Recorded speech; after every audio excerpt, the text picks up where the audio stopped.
Olá pessoal, tudo bem? Agora a gente vai começar então a falar de um novo tema que são os painéis de sanduíche. Vou falar para vocês qual que é a função do painel de sanduíche e por que ele começou a ser utilizado na indústria náutica. Então, quando a gente vai construir um determinado laminado, o que a gente faz? A gente coloca uma camada de reforço, seja na forma de tecido, manta, enfim, e coloca uma camada de resina, ou polímero, a matriz, que vai molhar esse reforço. Quando a gente quer construir uma peça em 3 dimensões, a gente vai colocando um reforço sobre o outro. Aí vai aumentando a espessura desse painel. Entretanto, se a gente for ver, uma camada de tecido, por exemplo, de 200 gramas por metro quadrado, ela tem uma espessura de 3,3 milímetros depois de ser molhado com resina. Então, se a gente for querer construir um painel de sanduíche de 3,3 centímetros, a gente vai precisar de 10 camadas de tecido. E 3,3 centímetros ainda é considerado um painel de baixa espessura. E como na indústria náutica a gente utiliza aí painéis relativamente grandes em termos de metros quadrados, né, são peças relativamente grandes, essa baixa espessura acaba trazendo baixa rigidez ao componente. Uma das formas de solucionar esse problema é se trabalhar com cada vez mais camadas de reforços para aumentar a espessura do nosso componente. Só que aí a gente já está agregando peso e agregando determinado reforço em determinadas regiões que não são necessárias. E isso ia deixar o nosso produto caro, né, o nosso painel relativamente caro, porque o reforço e a resina têm um determinado preço, ia deixar pesado e a gente já está subutilizando as funções da fibra e do reforço em sua aplicação. Para solucionar isso, tem algumas alternativas. Na indústria náutica, uma das alternativas é se utilizar cavernas e longarinas, que são reforços pontuais em determinadas regiões. Entretanto, aí a gente tem os reforços em determinados pontos específicos. O painel, às vezes, ele vai precisar de muitos reforços para conseguir ter uma determinada rigidez. E uma das formas que é mais utilizada hoje em dia para solucionar esse problema, para facilitar essa construção, é a utilização de um núcleo no meio desses tecidos. O núcleo ele vai funcionar para aumentar a espessura do nosso painel. E aumentando a espessura do nosso painel, a gente aumenta a rigidez do nosso painel. Rigidez e flexão. Então a ideia do núcleo é aumentar a espessura do nosso painel para aumentar a rigidez ou flexão sem agregar muito peso à nossa peça. Os painéis de sanduíche eles foram datados, aí as primeiras utilizações foi durante a década de 40, durante a Segunda Guerra Mundial. A aeronáutica britânica, ela, na hora da confecção das asas de alguns aviões, ela utilizava madeiras de compensado de cedro, né, que são madeiras mais escuras, resistentes. Entretanto, devido à escassez do cedro, de escassez de produtos aí na indústria em geral, devido à Segunda Guerra, né, eles começaram a utilizar uma asa de avião com diferentes madeiras. Então, no núcleo da asa de avião foi utilizada uma madeira bem leve, que foi a madeira balsa, que hoje em dia também é utilizada como material de núcleo na construção naval, e foi utilizado camadas nas superfícies, nas faces, de compensado cedro, que é onde a maior parte dos esforços aí de compressão e tração estão sendo aplicados em serviço. Então a madeira balsa ela só serviu ali para aumentar a espessura da asa, né, sem agregar muito peso, e os locais de maiores cargas que deveriam ser suportadas foram colocados madeiras de maior resistência, que seria a madeira cedro.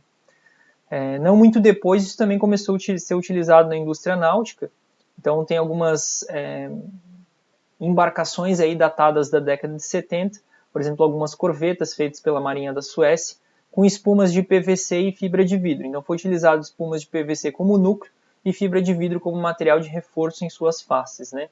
Tem até um livro interessante aqui, esse livro aqui o professor Ricardo me emprestou, do Peter Wynne, que fala sobre construção em estruturas de sanduíche, e no prefácio do livro ele tem essa frase aqui. Basicamente ele pede que não pensem que a estrutura sanduíche vai ser uma estrutura só de modinha, né? Que não vai ser uma fase que vai ser ultrapassada.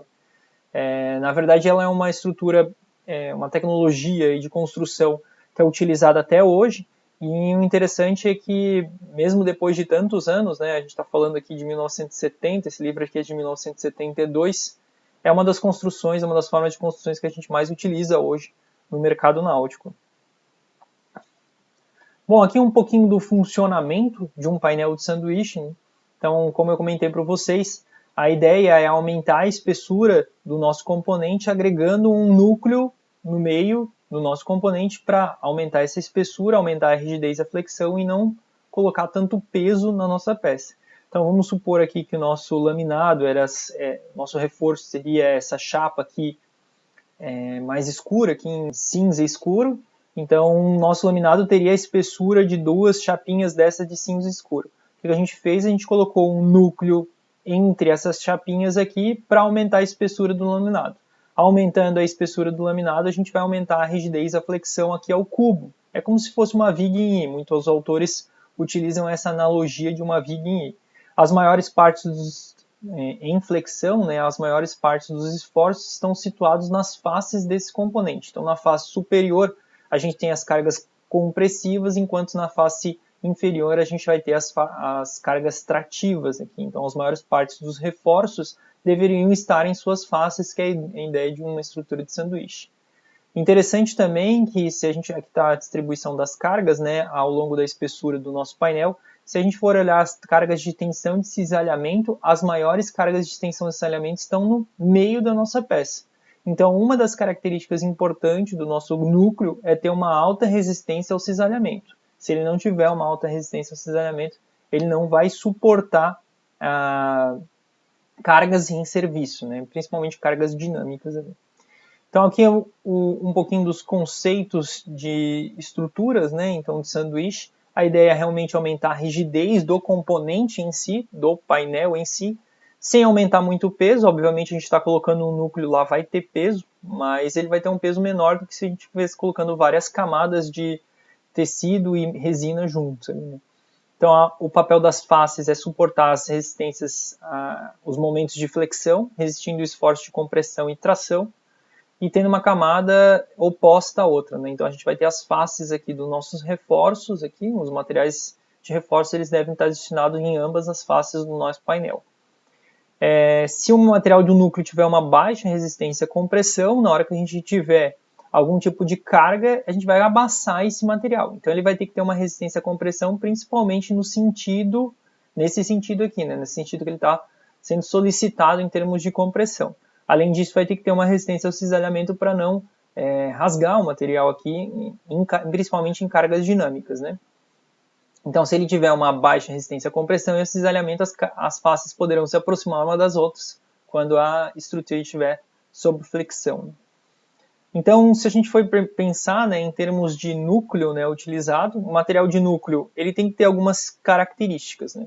A primeira característica é que ele tem que ser leve. Então a gente não vai colocar um núcleo lá que tem um peso maior do que o nosso compósito, porque senão ele não vai suprir a nossa necessidade em serviço.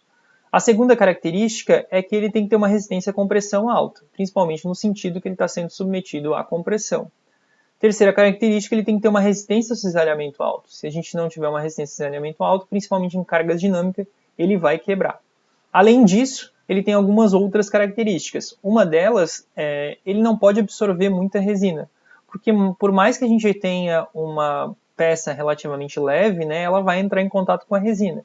Se a resina encharcar o nosso núcleo, ele vai aumentar peso ao nosso componente sem ter nenhum reforço estrutural. Então não pode absorver muita resina e nem muita umidade. Né? E também não deve ser friável. Né? Friável é uma característica de esfarelar com facilidade. Então às vezes a gente tem um núcleo por exemplo, de poliuretano, né? Se a gente passar a mão assim, ele vai começar a esfarelar com facilidade. Isso vai também proporcionar uma delaminação mais fácil, né, do material, delaminação entre as cascas, né, entre as faces aí das nossas fibras e o nosso núcleo. Então, basicamente, essas são as características. Vamos revisá-las aqui. Né? Então, ser leve o suficientemente rígido para manter estável a distância entre as duas placas, né, entre as duas faces. Não podem apresentar trincas paralelas às faces, pois nessa situação ocorreria a delaminação. A adesão na interface entre as cascas e o núcleo deve assegurar a permanência na estrutura, não absorver ou reter umidade, também resina, e não deve ser friável. Né? Então, se eu fosse, aqui tem as funções, distribuir as cargas e os esforços locais ao longo de grandes áreas, e há uma unidade espaçadora e conexão entre as faces do nosso compósito. Então, se eu fosse elencar, talvez, as principais características, tem que ser leve, um núcleo, ele tem que ter uma resistência ao cisalhamento e compressão. Ele não pode absorver muita resina e nem reter muita umidade. Tem que ter uma determinada resistência, uma boa adesão com nossas fibras, né, com o nosso material, para evitar a delaminação, e não deve ser friável. Esses são os principais requisitos. E para atingir esses requisitos, existem alguns materiais disponíveis aí no mercado, talvez alguns são mais utilizados por questão de custo-benefício, mas existem alguns materiais aí disponíveis. Nesse slide aí a gente consegue ver alguns desses materiais: madeira balsa, espumas de PVC, espumas de poliuretano, espumas de poliestireno, espumas de PET, as estruturas colmeia, que são a Honeycomb. Aqui a gente não está falando sobre material, mas sim sobre uma tecnologia. Até então a gente falava sobre materiais, né? Então uma madeira balsa é um material, espuma PVC, cada um aqui é um material. Aqui a gente tem uma colmeia, que é uma tecnologia, só que tudo tem vantagens e desvantagens, né? E o compensado naval também, para algumas aplicações aí. A gente vai falar sobre cada uma dessas opções aí de núcleos disponíveis no mercado, as características de cada uma, as vantagens e as desvantagens. Tudo bem?